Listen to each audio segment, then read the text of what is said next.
नमस्कार। राज्य शिक्षा शोध एवं प्रशिक्षण परिषद पटना बिहार में आपका स्वागत है। बच्चों, आज हम लोग कक्षा 9 के विज्ञान विषय के अध्याय 8 गति के बारे में सीखेंगे और जानेंगे। तो बच्चों, पिछली कक्षा में हमने देखा कि गति के कितने प्रकार होते हैं। तो इससे पहले हम लोग आगे बढ़े तो एक बार आप लोग बताइए कि गति के कितने प्रकार होते हैं, बताइए। हाँ, तो बच्चों, आप लोगों ने जाना कि गति के मुख्यतः जो है, ऐसे तो बच्चों गति के कई प्रकार होते हैं, लेकिन मुख्यतः हम लोगों को जो कक्षा 9 में पढ़ना है, जो आपके सिलेबस में है, पाठ्यक्रम में है, वो आपके है लीनियर मोशन यानी सरल रेखीय गति, वृत्तीय गति जिसको सर्कुलर मोशन भी कहते हैं, घूर्णन गति, रोटेशनल मोशन, दोलन गति, ऑसिलेटरी मोशन और आवर्ती गति, पीरियाडिक मोशन। तो बच्चों, हमने पिछली कक्षा में अभी तक देखा कि सरल रेखीय गति क्या होती है, फिर हमने कुछ गतिविधि करके देखा था कि सरल रेखीय गति क्या होता है, फिर हमने देखा था कि वृत्तीय गति क्या होता है और हमने उसको भी गतिविधि और उदाहरण के माध्यम से समझा था। फिर हमने ये भी देखा था कि घूर्णन गति क्या होती है और वृत्तीय गति और घूर्णन गति में क्या अंतर होता है। ठीक है, तो अब जो है आज हम लोग देखेंगे कि दोलन गति क्या होती है और आवर्ती गति क्या होती है। तो आइए बच्चों, हम लोग देखते हैं कि दोलन गति क्या होती है और आवर्ती गति क्या होती है। तो बच्चों, हम लोग देखेंगे कि दोलन गति क्या होती है। तो बच्चों, दोलन गति को ऑसिलेटरी मोशन भी कहते हैं। क्या कहते हैं? ऑसिलेटरी मोशन भी कहते हैं। ठीक है, तो बच्चों, दोलन गति क्या होती है? जब कोई वस्तु अपने माध्य स्थिति के दोनों ओर गति करती है। क्या होता है बच्चों? जब कोई वस्तु अपने माध्य स्थिति के दोनों ओर गति करती है तो इस प्रकार की गति को दोलन गति कहते हैं। तो बच्चों, लिखा क्या है, आपने क्या देखा उसमें कि जब कोई वस्तु अपने माध्य गति से, ठीक है, दोनों ओर, जैसे कि बच्चों आप अभी यही आप एक उदाहरण देख लीजिए, यहाँ पे ये देखिए। तो बच्चों, आपने क्या पढ़ा कि दोलन गति के बारे में, जब कोई वस्तु अपने माध्य स्थिति के दोनों ओर गति करती है। तो जैसे कि आप इस पिक्चर में देख पा रहे हैं, जो आपके सामने पिक्चर है, जो उस पे क्या है, एक घड़ी है, घड़ी देख रहे हैं, क्लॉक है, ठीक। उसके नीचे एक पेंडुलम है बच्चों, घड़ी के नीचे जो पेंडुलम बना होगा बच्चों, उसमें क्या होता है, जब इधर ये जो पेंडुलम है वो इधर घूमता है, लेफ्ट राइट ऐसे घूमता है ना बच्चों, होता है ना। तो वो जो क्या होता है, वो जो बीच में आप देख रहे हैं कि जो बीच में है वो इस समय वो माध्य स्थिति है उसकी, उसके दोनों ओर गति करता है, लेफ्ट एंड राइट जब गति करता है, टू एंड फ्रो कहते हैं बच्चों उसको, टू एंड फ्रो दोनों ओर गति करता है। तो ऐसे को क्या कहते हैं? दोलन गति कहते हैं। जैसे कि बच्चों आप उसमें उदाहरण के रूप में देख सकते हैं, झूले में झूलते हुए बच्चे की गति।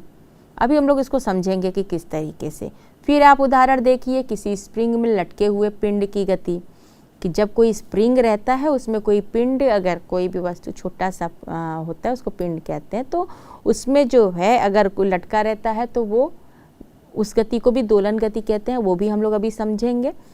उसके बाद दीवार घड़ी में पेंडुलम की गति, जो कि आप पिक्चर में देख पा रहे हैं, ठीक है, उसको भी हम लोग अभी समझेंगे कि ये किस तरीके से दोलन गति कहते हैं। तो जैसे बच्चों आपने देखा कि माध्य स्थिति से दोनों, तो बच्चों आप ध्यान दीजिए कि देखिए, ये अगर यहाँ पे अभी ये देखिए, यहाँ पे अगर ये सेंटर पे, यहाँ पे अगर यहाँ पे देखिए इस पे है, यहाँ पे, तो ये जो यहाँ पे अगर इस तरीके से जब तक ये रेस्ट पे है, विरामावस्था में बच्चों, ठीक है, ये अगर इस पॉइंट पे आप ये माध्य स्थिति, ये माध्य स्थिति इसकी कही जाएगी। जब इसमें हम थोड़ा सा इसको ऐसा पुश करते हैं, थोड़ा सा पुश करते हैं, फिर ये क्या करता है, टू एंड फ्रो मोशन करने लग रहा है। टू एंड फ्रो मतलब इधर जा रहा है, इधर जा रहा है, एक यहाँ जा गया बच्चों, यहाँ गया, फिर यहाँ से वापस आया, फिर यहाँ गया, यहाँ से वापस आया। ठीक है बच्चों, ये इस तरीके की गति जो है अपने माध्य स्थिति पे फिर अपनी ही जगह पे वापस आके फिर वो अपने यहाँ पे गति करता है। उसी तरीके से आप अगर इसको भी एक उदाहरण, इसको आप देखिएगा, अगर इसको भी एक पेंडुलम की तरह आपसे समझिए, तो अगर मान लीजिए बच्चों ये यहाँ पे इस तरीके से देखिए, तो ये अपने माध्य स्थिति पे ये बॉल यहाँ पे है, ठीक है। चलिए बच्चों देखिए, ये अगर ये माध्य स्थिति पे यहाँ पे है, ठीक है, फिर अगर हम इसको थोड़ा सा यहाँ से करते हैं तो ये बॉल क्या होती है, इधर मूव की। देखिए यहाँ से अगर हम करते हैं तो ये इधर मूव की, वहीं से फिर इधर से आ रही है, तो अपने ही स्थिति से फिर वापस देखिए यहाँ से जहाँ से छोड़ी गई है वहीं पे इधर से आ रही है, फिर यहीं पे आके फिर से इधर जा रही है। तो बच्चों ये जो गति को वापस परिवर्तित कर रही है, यहीं से मतलब ये अपनी मध्य स्थिति से गुजरते हुए वापस उसी रास्ते को अपना रही है, इससे यहाँ जा रही है फिर वहाँ जा रही है। इसको टू एंड फ्रो मोशन कहते हैं। देखिए ये क्या है बच्चों, ये इधर जा रही है, इधर जा रही है, इधर जा रही है। तो ये एक पेंडुलम की भांति काम कर रही है। और ये जो है आपका ये माध्य स्थिति यानी कि ये बीच की स्थिति है, इससे यहाँ मूव कर रही, फिर यहाँ आ रही है, फिर यहाँ जा रही है, फिर वापस इस जगह पे आ रही है, फिर ऐसे जा रही है। टू एंड फ्रो जो है ये मूव कर रही है। ठीक है, उसी तरीके से आप उदाहरण में देखिए, जैसे आपने देखा था कि झूले की, बच्चों के झूले की गति। तो जैसे मान लीजिए एक यहाँ पे इसको एक झूला समझ के रखिए, ये हाथ से बना हुआ झूला है बच्चों, ऐसे आपको समझने के लिए। तो झूले में क्या होता है बच्चों, ये आगे की तरफ कोई पुश करता है जब यहाँ से ऐसे, तो फिर ये इस तरीके से क्या होता है, यहाँ से शुरू किया, ये मध्य स्थिति है इसकी, फिर उसके बाद ये यहाँ पे जाती है, फिर यहाँ आती है, ठीक है, फिर यहाँ जाती है, फिर यहाँ आती है। ठीक है बच्चों, ये इस तरीके से आती है। तो ये बच्चों ये क्या कर रही है, आगे आ रही है, ऐसे आ रही है, ये देखिए आगे गया, फिर यहाँ आया, फिर यहाँ गया, फिर उतनी ऊंचाई तक जाता है, फिर यहाँ आता है। अच्छा बच्चों, तो ये जो है इस तरह का ये जो उदाहरण जो टू एंड फ्रो मोशन का उदाहरण होता है, अपनी मध्य स्थिति से जब वापस यहाँ जाके फिर वही रास्ता अपना के वहीं उसी पॉइंट से आकर फिर वहीं आता है, फिर वहीं जाता है, ये किसका उदाहरण होता है बच्चों? बिल्कुल, ये जो है दोलन गति का उदाहरण है।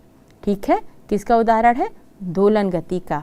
ठीक, तो बच्चों ये आपने देखा कि ये यहाँ से मध्य स्थिति से आगे पीछे की तरफ अगर आता है, फिर यहाँ से जाता है, फिर आगे आता है, फिर उसी रास्ते को करके जब तक कोई बाह्य फोर्स नहीं लगता या बाह्य बल नहीं लगता है बच्चों, ये यहीं पे उसी स्थिति में आगे आता रहता है, वहाँ जाता है, वापस आता है।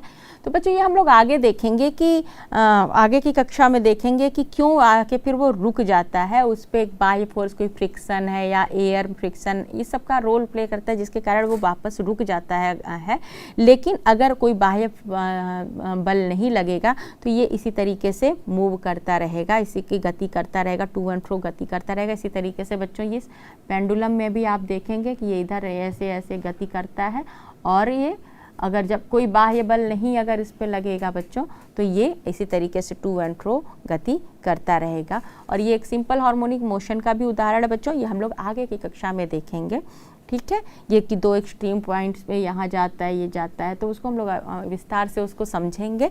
ठीक है, फिलहाल में आप ये समझिए कि ये माध्य स्थिति से टू एंड फ्रो मोशन कर रहा है, यहीं से जाके इसी रास्ते पे जाके फिर यहीं आके फिर यहीं आता है, इसलिए इसको जो है ऑसिलेटरी मोशन या दोलन गति कहते हैं। बच्चों दोलन गति का एक और उदाहरण है, देखिए। तो बच्चों आप ये देख पा रहे हैं, ये क्या है बच्चों? गिटार। तो अब आप सोच रहे होंगे कि मैम गिटार क्यों दिखा रही हैं? बिल्कुल बच्चों, इसलिए दिखा रहे हैं कि अभी मैं ऐसे बजाने नहीं जा रही हूँ, ऐसे आप लोगों का मनोरंजन करने नहीं जा रही हूँ, मैं आपको समझाने जा रही हूँ कि मनोरंजन में भी फिजिक्स है, मनोरंजन में भी आपका भौतिक विज्ञान है, यानी कि विज्ञान आपका हर एक जगह है।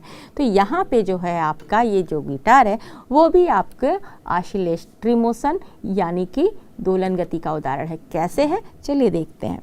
तो बच्चों अगर ये जो स्ट्रिंग है, ये जो स्ट्रिंग इस में यहाँ से यहाँ पे कसी गई है, और यहाँ पे जब यहाँ अगर हम यहाँ से इसको बच्चों देखिए इस तरीके से, देखिए ध्यान दीजिएगा, आप देखिए ध्यान दीजिए कि जब इसकी स्ट्रिंग पे हम इस तरीके से बल लगा रहे हैं तो ये अगर एक एक को ध्यान करें, ये वाइब्रेट करती है अपने पैर, इधर जाती है थोड़ी देर के लिए, फिर इधर आती है और इधर आती है। बच्चों ये देखिएगा, या अगर यहाँ से ध्यान दीजिए, देखिए यहाँ पे ये थोड़ी सी क्या करता है, ये ऑसिलेशन करता है, ये दोलन गति करता है। देखिए देखिए यहाँ से ये स्ट्रिंग यहाँ से ऐसे जाती है, फिर आती है, फिर अपनी जगह पे आके थोड़ी देर वाइब्रेट करके फिर रुक जाती है। वो रुकती भी क्या है, उसके ऊपर भी बाह्य बल रखता है, वो हम लोग उसको भी हम लोग अगली कक्षा में देखेंगे। लेकिन अभी आप समझिए कि ये जो है यहाँ पे ये वाइब्रेशन हो रही है, ये वाइब्रेशन के कारण जो है ये यहाँ मध्य पोजीशन इसकी यहाँ से आती है, इधर जाती है, फिर ये ऐसे ऐसे, तो ये जो है आपका ऑसिलेटरी मोशन का एग्जाम्पल है, यानी कि दोलन गति का उदाहरण है। ठीक है बच्चों, तो आपने समझा कि दोलन गति क्या होता है। चलिए तब अब हम लोग आगे देखते हैं कि आवर्ती गति क्या होता है। चलिए देखा जाए। तो बच्चों आवर्ती गति, जिसको पीरियाडिक मोशन भी कहते हैं, क्या कहते हैं, पीरियाडिक मोशन भी कहते हैं। तो क्या होती है आवर्ती गति या पीरियाडिक मोशन? जब कोई पिंड नियत समय, ध्यान दीजिएगा बच्चों, ध्यान से पढ़ी समझिएगा, नियत समय अंतराल पे, यानी कि नियत समय मतलब एक फिक्स टाइम पीरियड के अंतराल पे, ठीक है, जब कोई पिंड या कोई भी वस्तु जब नियत समय अंतराल पश्चात अपनी गति की पुनरावृत्ति करता है तो उसमें होने वाली गति को आवर्ती गति कहते हैं। ठीक है, क्या कहते हैं बच्चों? आवर्ती गति कहते हैं। एक बार फिर से पढ़ते हैं। जब कोई पिंड नियत समय अंतराल पश्चात, यानी कि जब कोई वस्तु होती है वो एक कांस्टेंट टाइम पीरियड के बाद अपनी गति को वापस रिपीट करती है बच्चों, पुनरावृत्ति करती है। ठीक है, तो उसमें होने वाले गति को पीरियाडिक मोशन या आवर्ती गति कहते हैं। बच्चों इसका उदाहरण है एक समान वर्तुल गति, ठीक है, और उसका दूसरा उदाहरण है सरल लोलक गति, जो अभी हमने देखा था, सिंपल हार्मोनिक मोशन अभी हमने पेंडुलम में देखा था। अभी इसको हम लोग उदाहरण से और अच्छे से समझेंगे बच्चों। झूला झूलते बालक की गति, बच्चों बालक बालिका या कोई भी अगर झूला पे झूलता है उसकी उस होने वाली गति को भी आवर्ती गति कह सकते हैं। उसके बाद स्प्रिंग को खींचने पर होने वाली गति, ये सब जो है उदाहरण किस चीज़ के हैं? आवर्ती गति के हैं। और कैसे हैं चलिए हम लोग समझते हैं। तो बच्चों हमने अभी उसमें देखा, क्या देखा? डेफिनेशन हमने देखा, जब परिभाषा देखा तो उसमें क्या देखा था कि जब कोई पिंड या कोई वस्तु जो है जब नियत समय यानी कांस्टेंट टाइम पीरियड, यानी कि कोई ऐसे समय जो पहले से आपके कांस्टेंट समय पे यानी कि एक ही समान समय पे वापस अपने गति पे आती है या पुनरावृत्ति करती है, यानी कि वापस उस गति को दोहराता है, ऐसे गति को आवर्ती गति या पीरियाडिक मोशन कहते हैं। और उसका उदाहरण बच्चों ये पेंडुलम भी है आपका, जो सरल लोलक गति हम देखें। तो बच्चों जैसे कि आपने इस पेंडुलम पे ध्यान दीजिए। देखिए अगर ये पेंडुलम यहाँ पे विरामावस्था में है, यहाँ पे हम यहाँ से इसको यहाँ तक लाए, फिर यहाँ से इसके बाद हमने इसको छोड़ दिया, ठीक है, वापस आप ध्यान देंगे कि ये एक फिर वे मध्य पोजीशन से जाके यहाँ जा रही है, फिर वापस यहाँ आ रही है, फिर उसके बाद जो है यहाँ आ रही है, ऐसे आप देखिए कि ध्यान दीजिए ये, ठीक है। तो ये क्या कर रही है बच्चों? एक निश्चित समय के बाद में एक निश्चित, ध्यान दीजिएगा बच्चों, कांस्टेंट नियत, एक नियत समय के बाद में ये यहाँ से जब यहाँ से जाके वापस से यहाँ से जाके वापस से यहाँ पे अपनी जगह पे वापस आ रही है, वो उसकी टाइम पीरियड कहलाता है बच्चों, ठीक है। उसका वो हम लोग आगे देखेंगे जब हम लोग harmonic motion, simple harmonic motion के बारे में पढ़ेंगे। लेकिन फिलहाल में आप समझिए कि एक निश्चित समय अंतराल के बाद में कांस्टेंट समय पे ये वापस जो है ये गति अपने आप को दोहराती। क्यों? कैसे? यहाँ से गए, यहाँ पे आई, वापस जाई, गई, इस तरह से जब इस तरह से दोहराती है। उसी तरीके से बच्चों अगर हम देखिए इसको, इस बॉल्ब को यहाँ पे अगर पॉइंट मान के इसको अगर विरामावस्था से बच्चों यहाँ ले आते हैं, देखिए यहाँ से लाते हैं और फिर इसको क्या करेंगे, यहाँ से छोड़ देंगे। देखिएगा क्या हो रहा है, देखिए ये आप एक निश्चित समय अंतराल के बाद यहाँ से जाके वापस आया, फिर वहाँ आया, ठीक है, जहाँ से छोड़े थे वहाँ आता है, फिर आता है यहाँ से, फिर ऐसे यहाँ पे आएगा मध्य बिंदु पे, फिर यहाँ जाएगा। तो जब यहाँ से आने के बाद, यहाँ से जाने के बाद यहाँ से जाने के बाद वापस इस मध्य बिंदु पे आकर फिर जहाँ से हम छोड़े थे वहीं पे आता है। तो ये पूरा करने में जो उसको समय लगता है उसको टाइम पीरियड कहते हैं बच्चों। और ये जो है उसी फिक्स टाइम पीरियड के साथ वापस जो है वो अपनी जगह पे आता है। ठीक है बच्चों, ये वापस जो है अपनी जगह पे आता है। और इस तरीके से कोई भी गति जो है जो एक निश्चित समय के बाद अपनी पुनरावृत्ति करता है, एक नियत समय कांस्टेंट समय के बाद, ऐसे गति को कहते हैं पीरियोडिक मोशन या आवर्ती गति। इसका एक उदाहरण आपके पास ये और भी है, ये जो घड़ी है, देखिए बच्चों ये घड़ी है। अब आप कहेंगे कि मैम इसी घड़ी से तो वृत्तीय गति भी बताइए, इसी घड़ी से तो रोटेशनल मोशन घूर्णन गति भी बताइए, और इसी गति से जो है पीरियोडिक मोशन आवर्ती गति भी बताने जा रही हैं। तो बच्चों आप लोग एक बात ध्यान दीजिए कि कोई भी वस्तु अगर गति में है तो जरूरी नहीं है कि वो वस्तु कोई एक ही प्रकार की गति कर रहा है, वो एक ही समय में एक से ज़्यादा प्रकार की भी गति कर सकता है। ठीक है, जैसे हमने बताया, क्या बताया था, जब घड़ी चल रही है तो उसमें वृत्तीय गति भी है किसी एक बिंदु पे, और फिर अगर ओवरऑल पूरे हैंड की बात करें या मिनट हैंड या सेकंड हैंड की बात करें उस सुई की, तो वो क्या करती है, वो रोटेशनल मोशन या घूर्णन गति करे। लेकिन उसका किसी एक बिंदु की बात करेंगे तो वो वृत्तीय गति करता है। ठीक है बच्चों, अगर ब्लेड उसी सुई के किसी बिंदु पे। बच्चों देखिए, जैसे कि आप लोगों घड़ी में अगर कोई भी समय अगर यहाँ पे अगर मिनट की सुई अगर इस समय यहाँ रहती है, ठीक है, तो फिर आप देखते हैं कि कितने मिनट के बाद यहाँ पे 60 मिनट के बाद में वापस वो अपनी जगह पे उसी जगह पे आ जाती है। मिनट की सुई आ जाती है कि नहीं बच्चों, आती है ना।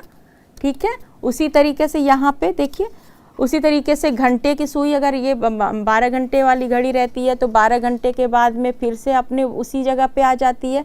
इसी तरीके से सेकंड की सुई रहती है तो सेकंड की सुई 60 सेकंड के बाद अपनी उसी जगह पे आती है, फिर से वो उसी की पुनरावृत्ति करती है, उसी बिंदु का फिर से क्या करता है, पुनरावृत्ति करता है। और वो भी क्या, एक कांस्टेंट टाइम के बाद, यानी नियत समय के अंतराल पे डिपेंड करता है, निर्भर करता है कि आप किसकी गति देख रहे हैं। मीन्स आप सेकंड की सुई को देख रहे हो कि घंटे की सुई को देख रहे हैं कि आप मिनट की सुई को देख रहे हैं।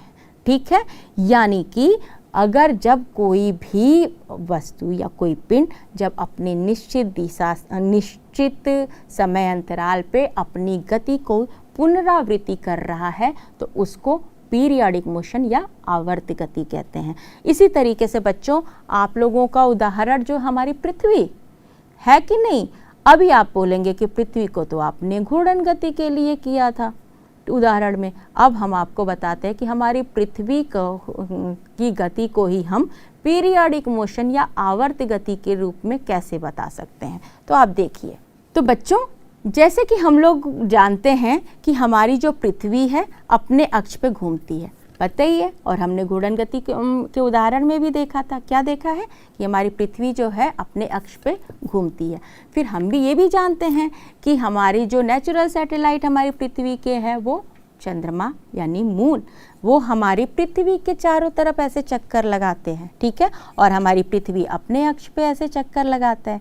तो सबसे पहले अगर हम अपनी पृथ्वी की बात करें तो हमारी पृथ्वी जो है अपने अक्ष पे एक निश्चित समय अंतराल पे चक्कर लगाता है। ठीक है बच्चों, तो आप बताओ कि पूरा जो है कितने समय में पूरी हमारी पृथ्वी अपना पूरा चक्कर कर लेती है। ये आपका होमवर्क रहेगा, इसको आप अपने होमवर्क के लिए नोट कर लीजिए ताकि आप अटेंटिव रहेंगे। ठीक है, तो वे वापस जो है अपनी पृथ्वी जो है यहाँ पे आकर एक पूरा चक्कर लगाती है, और ये लगातार हमारी पृथ्वी अपने अक्ष पर चक्कर लगाती ही रहती है और निश्चित समय पे।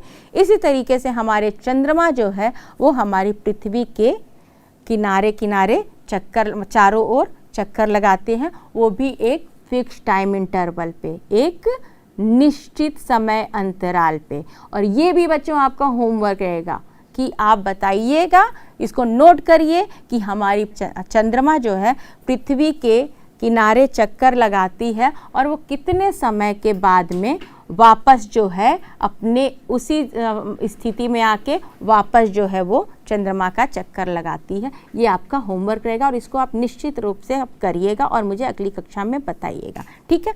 तो ये जो है आपका जो उदाहरण है, ये भी किसी उदाहरण है आपका पीरियाडिक मोशन यानी कि आवर्त गति का। क्यों?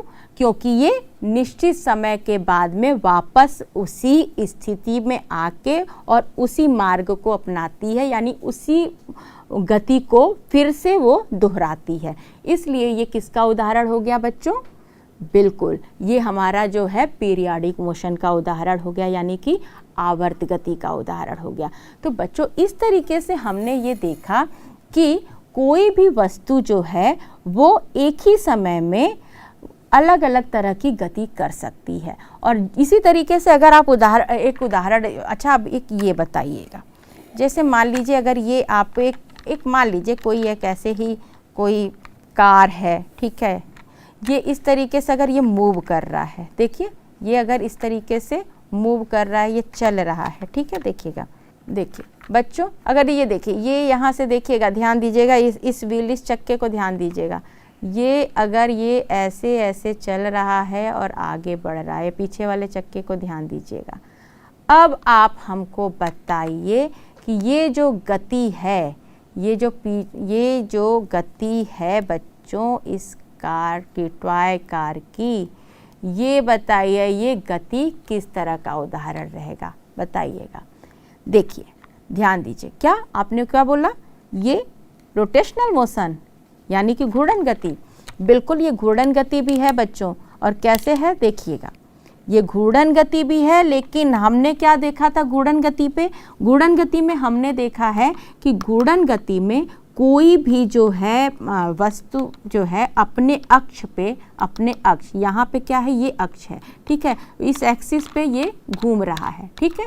तो ये तो चक्का को अलग से देखिए, व्हील को, तो ये तो अपने एक्सिस पे घूम रहा है, लेकिन साथ ही साथ जो है ये घूम रहा है और आगे भी बढ़ रहा है, ठीक है बच्चों, ये घूम भी रहा है, आगे भी बढ़ रहा है। तो बच्चों आप देखिए यहाँ पे फिर से कंबाइंड मोशन का उदाहरण है यहाँ पे, यानी एक से ज़्यादा गति, एक प्रकार की गति काम कर रही है। कौन कौन सी गति काम कर रही है बच्चों?